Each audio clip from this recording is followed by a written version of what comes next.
E aí galera, beleza?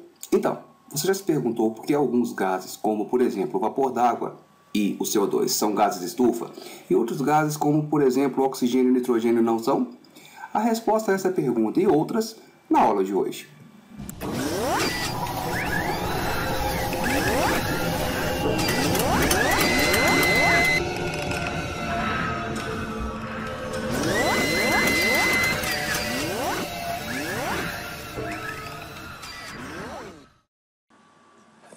Vamos lá, galera. Então, para entender o porquê de alguns gases serem gases de estufa e outros não, você tem que entender primeiro o conceito de ressonância. Tá, o que é isso? A matéria é formada por átomos e moléculas. Esses átomos e moléculas, eles estão em constante vibração.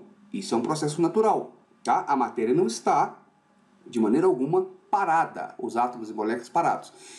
Se eles estão vibrando, você atribui à vibração uma frequência. Essa frequência é a rapidez, digamos assim, com que o sistema está vibrando. Se ele vibra mais rápido, frequência maior. Vibra mais devagar, frequência menor. Pode ser que, estando a matéria rodeada de energia, uma energia externa tenha uma frequência de vibração que coincida com a frequência natural de vibração da matéria. O que isso vai acarretar? A matéria começa então a absorver essa energia e vibrar com uma amplitude de oscilação, ou seja, uma extensão de oscilação maior. Isto é ressonância. Um exemplo de ressonância, galera, é gangorra. A pessoa vai tentar se balançar sozinha e, de repente, começa a receber energia de uma fonte externa, de mesma frequência da frequência com a qual ela quer se balançar. A amplitude de oscilação aumenta, ok? Um outro exemplo é o da taça de vidro. Eu tenho um alto-falante próximo a uma taça de vidro. Essa taça de vidro tem uma frequência natural de vibração. Ligo o alto-falante, ele começa a emitir som, só que esse som tem a mesma frequência da taça, ok? Olha o que ocorre. A taça se espatifra. Por quê? As ondas de pressão do som entram em ressonância com a vibração, as moléculas, da taça de vidro. A amplitude aumenta e o efeito é esse aí que você está vendo. Tudo bem? A taça se espatifa.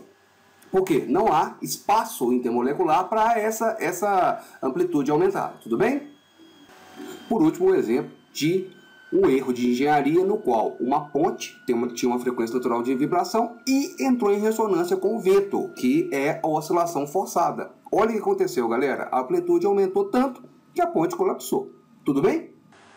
Então, o que nós temos, quais as condições que nós temos, então, para que haja ressonância? Primeiro, o sistema tem que vibrar com frequências naturais. Ele está lá, tranquilo, numa boa, suas moléculas estão vibrando com a frequência natural com que Deus o criou, tá?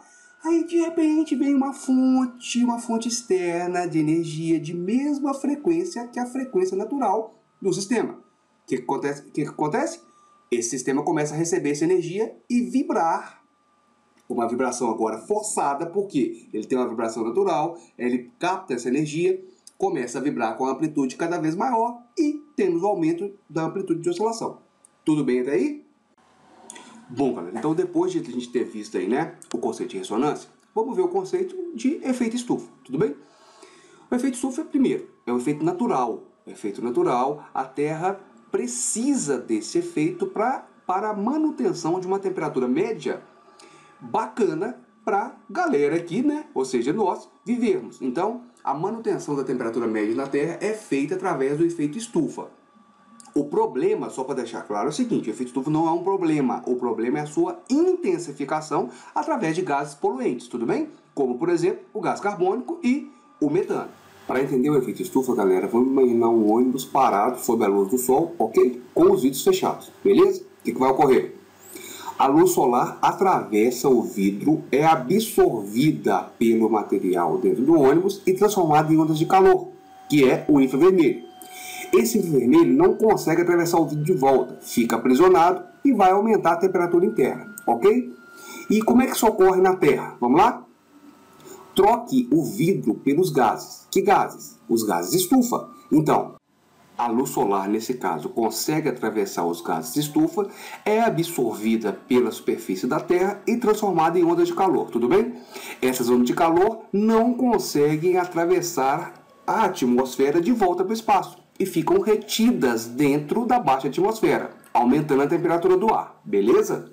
Principais gases de estufa, quais são? Vapor d'água e o CO2. Então tá, galera, vamos recapitular o efeito estufa. Beleza, o que tem que ocorrer? A luz entra pela atmosfera, a atmosfera é transparente à luz solar, porém ela é absorvida pela superfície e devolvida na forma de ondas de calor. As ondas de calor não conseguem atravessar esta atmosfera, ou a maior parte não consegue, sendo refletida para baixo da atmosfera. Até aí a gente viu.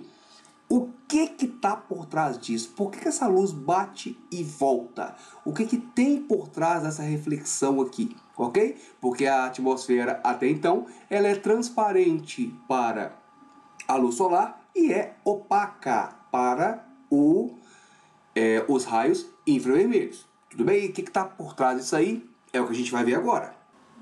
Então, pessoal, o que há por trás da reflexão dos raios infravermelhos para baixa atmosfera é a ressonância dos gases de estufa com este comprimento de onda, esta onda que a gente chama de raio infravermelho.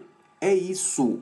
Então é o seguinte, ao invés dos raios deixarem essa energia passar, eles vão entrar em ressonância com o infravermelho, absorve o infravermelho, começa a vibrar com amplitude cada vez maior e aí eles esquentam. Esquentaram, devolvem essa energia para baixa atmosfera sob a forma de calor. Tudo bem, mas por que um gás faz isso e os outros não? Beleza? Vamos entrar então no chamado modo de vibração. A gente não viu que tudo estava em constante vibração? Sim. Como essa vibração pode ocorrer? Então vamos pegar aqui, por exemplo, uma molécula triatômica, tá bom? Ela é linear e tem esse jeitão aqui. Note, como é que ela pode vibrar? Ela pode vibrar, por exemplo, essa parte para a direita e para a esquerda, essa parte para a esquerda e para a direita, ou ela pode vibrar, essa parte sobe, as duas partes abaixam, ou essa parte vem obliquamente, essas duas aqui obliquamente, só que em sentido contrário, ou um estiramento assimétrico, que seria, por exemplo, essas duas partes se aproximam enquanto esta aqui se afasta do meio.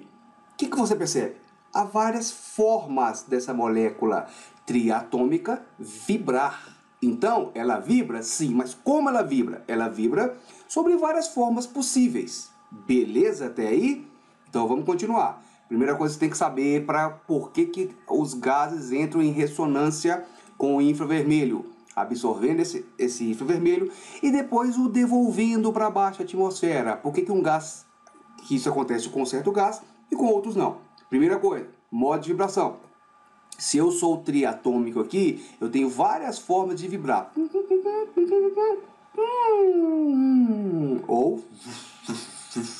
Ou aproximo de você, mas afasto de você. Tudo bem? Vamos lá. O que acontece? O infravermelho está aqui, moçada. O infravermelho é uma onda eletromagnética. Logo, o infravermelho não tem um só valor de frequência. Ele tem uma faixa, mais ou menos aqui, de 1 micrômetro até 1 milímetro de comprimento. Tudo bem? Para o chamado comprimento de onda do infravermelho. Então, esse comprimento de onda do infravermelho é uma faixa de comprimento de onda ou também de frequências, tá? Associada à onda. Se os caras vão entrar em ressonância com ele, vamos lembrar o conceito de ressonância. Essa energia incide no sistema, o sistema começa a entrar em ressonância quando a frequência da energia incidente coincide com a frequência natural do sistema. É isso que vai acontecer. Então vamos lá. Olha para essas moléculas, olha para todas elas. Aqui eu peguei essa figura aqui, galera. Achei muito bacana, tá? E assim, o que acontece? Essa figura, tá? É uma representação de geometria molecular. Tem o gás carbônico, a água, o metano e o oxigênio. Vamos lembrar, oxigênio não é gás estufa. Gás carbônico é? Sim, ok. Água é? Sim, também. Metano é? Poxa, também é. Por que o oxigênio não é? E esses três aqui, né? Esses demais gases são.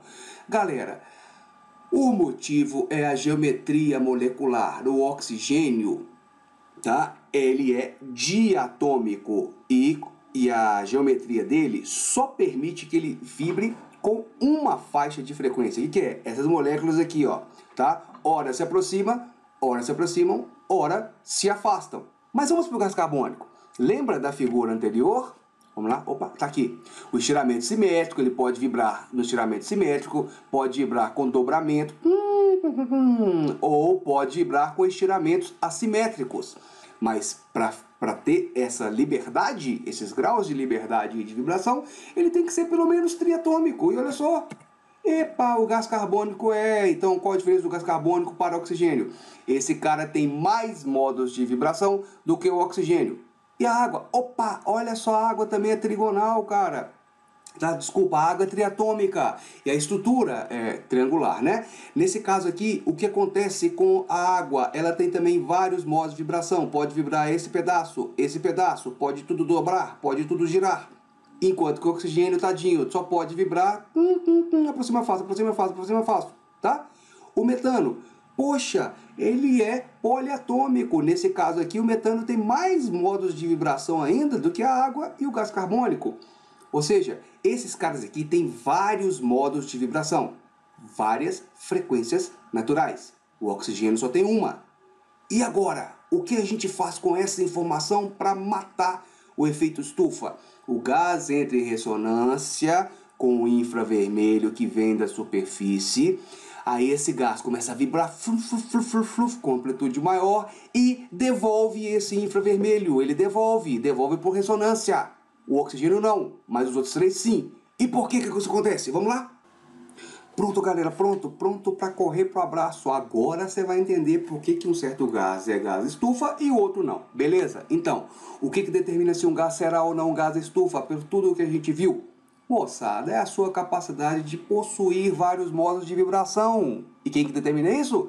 A sua atomicidade e consequente geometria molecular. Então é isso. Mas por que, Simon? Por que se eu possuo vários modos de vibração, eu posso ter maior possibilidade de ser um gás estufa? Tudo bem, porque assim há mais chances de se igualar às diferentes frequências de vibração da energia externa incidente, que nesse caso do efeito estufa é o infravermelho. Ele tem uma faixa de frequência, então eu tenho mais modos de vibração, eu tenho mais frequências naturais e posso igualar a uma faixa maior de frequência do infravermelho. Fiz isso, entro em ressonância com essa energia. Beleza, entrei em ressonância, vai acontecer a reemissão das ondas de calor, em virtude de eu estar vibrando ali, cara, com maior amplitude da ressonância, beleza? Gente, então, experimentalmente, o que se verificou é o seguinte: as frequências naturais desses gases estufa, coincidentemente, tá, são iguais às frequências naturais do infravermelho. Deus pensou em tudo, galera. Ele fez isso aqui da melhor forma possível. É isso, então. E aí, para ficar de presente, olha só. Agora aqui uma foto, tá? Já é científica, de alguns modos de vibração da água. Vamos lembrar aqui, ó, tem o estiramento simétrico, o estiramento assimétrico e o dobramento. Lembra lá em cima? Vamos lembrar rapidinho aqui, ó. Opa, cadê? Lembra estiramento simétrico, dobramento e estiramento assimétrico. Tá aí, ó. A água, olha só, isso aqui funciona então para a molécula triatômica. Funciona para quem? Para a água, danadinha tá aí, ó. Tem mais chances de entrar em ressonância com o infravermelho. Olha o gás carbônico, cara. Ó, estiramento simétrico, olha, esse cara se afasta, esse aqui em relação ao centro da molécula de gás carbônico. O estiramento assimétrico, aqui se afasta, mas aqui aproxima. E o dobramento, também o CO2 tem mais modos de vibração. E para resumir, para você matar e detonar a concorrência, que com certeza não sabe disso. Então, gases estufa são pelo menos o quê? Triatômicos. Por isso que o oxigênio O2, nitrogênio N2, esses dois são os gases em maior proporção na atmosfera e não são gases estufa, porque eles são diatômicos. Só tem um modo de vibração. Então, a chance de entrar em ressonância com o infravermelho é o quê? Mínima, tá? É isso. Então, são pelo menos 3 atômicos, a água, vapor d'água, o CO2. Então, o metano, que é poliatômico, melhor ainda, cara. É isso aí. Gases estufa possuem múltiplas frequências de vibração, em virtude de seus modos de vibração, né? Ele possui mais modos de vibração, então esses são os gases estufa. E agora o encadeamento de ideia, mata aqui. Mais modos de vibração é igual a maior capacidade de entrar em ressonância com o infravermelho. Beleza? Se eu entrei em ressonância com o infravermelho, maior agitação atômico-molecular. Se há maior agitação atômico-molecular, eles vão emitir ondas de calor, que é o infravermelho. Beleza, galera? Vai lá, mata, segura, que é tua. Valeu, tchau.